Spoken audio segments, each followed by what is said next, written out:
Welcome to our podcast. I'm Mary Abazia, and with me, of course, is Tom Spitali. And we like to think about all things strategic marketing. And we had this very unique opportunity to watch something unfold.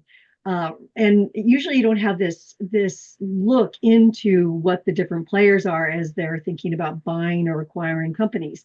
And the tool that we like to use with our clients is wargaming. So we've been kind of playing with this as it's been unfolding. And so I'm going to give you some of the basics and then we'll unpack it even more. So the company is Warner Brothers Discovery, and they are up for sale. And Paramount kept coming to them early and saying, "We want to buy you." And they said, "No, we don't want to do it with you."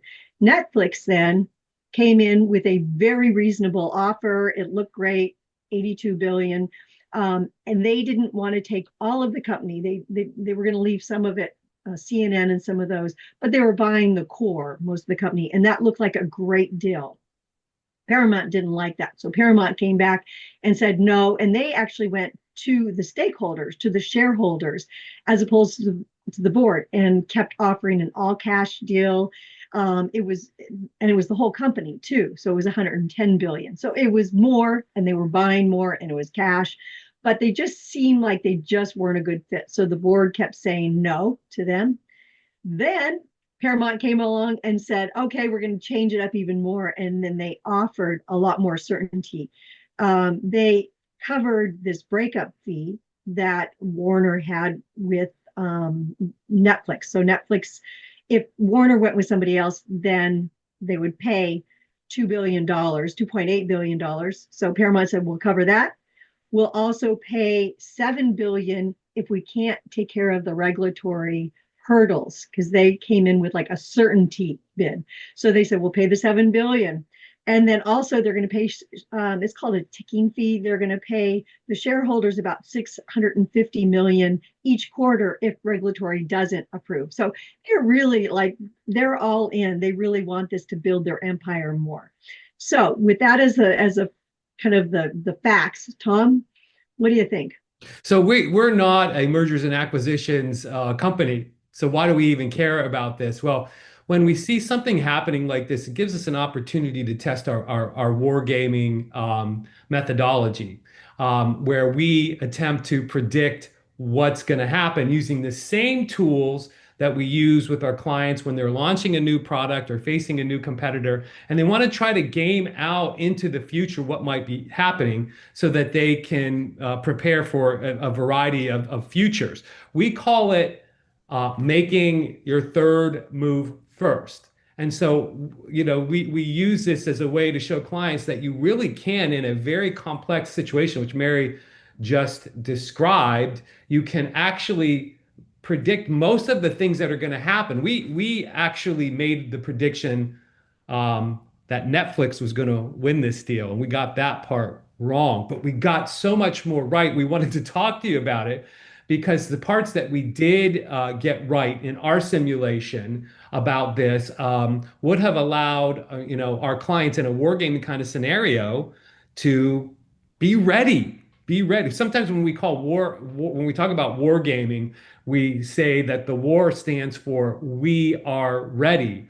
And some of the things that we predicted would have allowed, if we were working for Warner Brothers or Paramount or Netflix, to kind of anticipate some things and maybe just be a little bit more efficient in their offers, or maybe stay out of the deal, as if they wanted, ultimately we're going to think they were going to lose and those kinds of things. And so that's why we did this. So, Mary, do you want to talk about some of the things that we got right?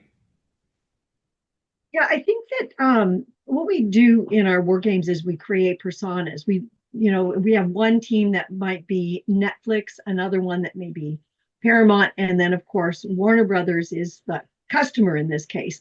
And so that's how we set up our simulations. And when we said, what are the personas? How do they make decisions?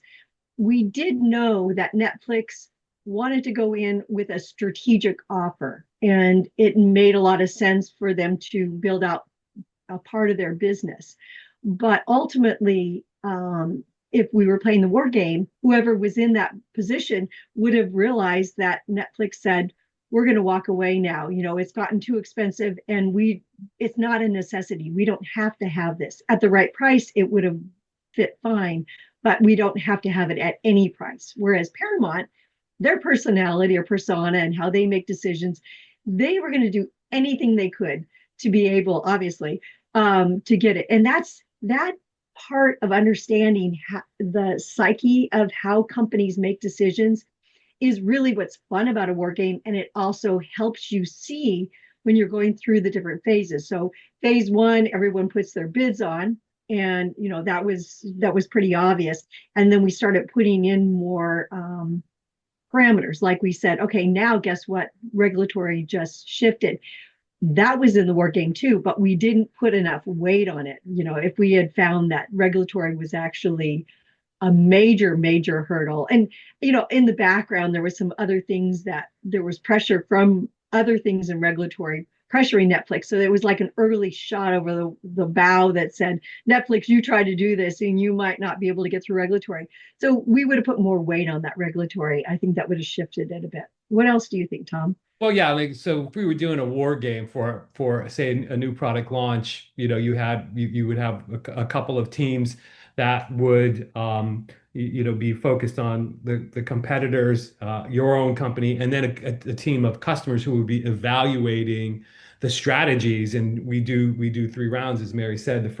In the first round when we did this particular scenario, we used our ability to win scorecard, and it showed that for a lot of the reasons that we thought Warner Brothers would for a lot, I guess for a lot of the qualities that we thought Warner Brothers would be looking for, Netflix was a much better fit.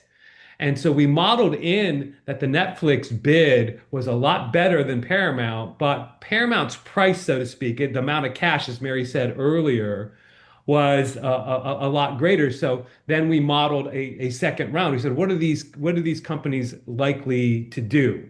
And we said Paramount's likely to raise the amount of cash that they offer and try to provide some certainty. We also threw in some of these bombshells, right? And we said the bombshell, Mary talked about it, is that there is a significant regulatory hurdle comes into kind of like round two. How would everybody react to that? And we correctly said that if the bidding gets too high, Netflix will walk away, but Paramount will be willing to up their cash considerations and will probably play themselves off as the better choice if regulatory hurdles are presented. And even so, we underplayed how important that would be to Warner Brothers and to the situation, and we still thought that Netflix would prevail. What we got wrong was that when Paramount went back to, I'm sorry, when Warner Brothers went back to its board, they were like, look, these considerations for mitigating our risk in a regulatory situation, those are worth a lot of money. Plus, Paramount's offering us more money, that weighted more heavily in the final decision. Then, of course, Netflix just said, we're not in anymore. We're done. We're out. They walked away, as Mary said, our persona predicted. All of this stuff played out. We predicted it 4 or 5 months ago. And like I said, we only got the final decision wrong, but all the other things, the regulatory bombshells, the idea that Netflix would walk away, a couple other things we did get right. And that's really helpful as you're planning for a new launch or a new competitive entry, to be able to play those out and say, what would we do in each of these situations? You feel a lot more prepared, I think. Yeah, I think the other thing that was interesting that I learned from that is we have that customer group. It usually isn't just one decision maker. Any B2B situation, there's a collection of different, like if you were doing, a surgical device, you'll have the surgeons, but you also have the buying committee. And so what we had in our simulation was what we thought the board's, ability to win criteria was. What benefits did that board seek? Paramount was pretty smart. They didn't go to the board the second and third and fifth time. They kept going to the shareholders. And that list of what's important to them was obviously, get us money and maybe even more short term or not short sighted, but less strategic. And that was a really smart move for Paramount. So when you're simulating some kind of a war game like that, your customer group, you may need to think about how much weight each of those decision makers are. And if they have a different set of benefits, how important are you, do you need to actually kind of weigh it in some way or reweight it if you Yeah. need to? And So your just people would probably your people would probably do a better job in a war game environment because they know your industry than we were able to do, kind of trying to use these tools in a situation media where we're a little bit less familiar. We underrated the value that Warner Brothers would put against regulatory certainty because we just don't know the industry that well and we weren't working with anybody on the inside. We were basing all of our inputs on, what was available out there and our tools. Our tools are really powerful in this situation as predictors, but if you have input coming from knowledgeable people, maybe we would have gotten that regulatory certainty weight right, and maybe we would have made a little bit different of a prediction. But nonetheless, make no mistake, had we been doing that for real, the combatants in this war game scenario all would have had to think a lot about, what if somebody offers more regulatory certainty? What would we do in that situation? Would we try to match it? Would we back out? And it allows you to think through all of those things before they hit you in the face as reality. They're all scenarios at the point of the war game. Yeah, and what I like about a war game too is if I'm in the Netflix team, as an example, I'm not just micro focused on this deal. So while we're coming to the table each time and and renegotiating, if I'm at that table, I'm like, that's a lot of money. And if I think about everything else that Netflix wants to do with that amount of money, what else could we do with that money that'll help add value for our shareholders? So it's, you could be very myopic and just get so focused in on this deal that you forget that in reality, companies are making decisions based on other things that are happening in their lives or in their businesses as well. And so what I love about that is the Netflix team would have said, we have some other things that we want to go use that money for, and so let's just stop while this is going, and we don't have to win at any cost. Let's go put our money in other places. And that's the beauty of a war game is you, if you have people playing that role, they think about things more broadly in that world as opposed to just getting sucked into this one question or Yeah, this and one situation. if you're Paramount and you're really involved in this and you see you're running the war game as Paramount, maybe, right? And you're seeing Netflix has a proclivity to probably walk away when the deal gets too rich. Would you have bid as aggressively? You might have been able to save yourself hundreds of millions or billions of dollars by saying, hey, instead of going at this level, let's scale back our offer because just going to this level may still cause Netflix to walk away because that's their persona. They don't need this as badly as, others might think they do. So it's an opportunity to perhaps if you're Paramount in this situation to save a bunch of money in your bid. And Warner Brothers came out on top. I mean, their shareholders won. Fortunately, there was a bidding war. I mean, there's so much guarantee that this is going to go through, and if it doesn't go through, they're going to be very wealthy.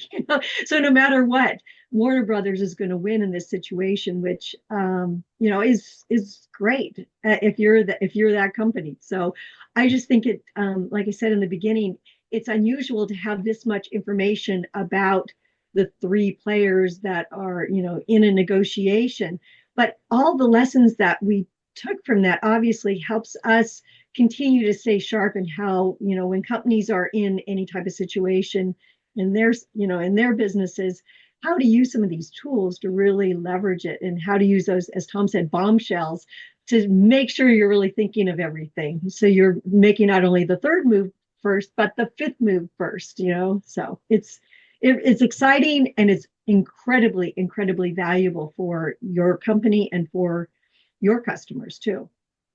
Yeah, so if you want to range, if you're launching a new product or you're facing some new competition and you're not wargaming, the danger that you're facing is that you develop a strategy, but you don't test it based on the fact of how competitors are likely to respond, not once, but maybe twice or three rounds.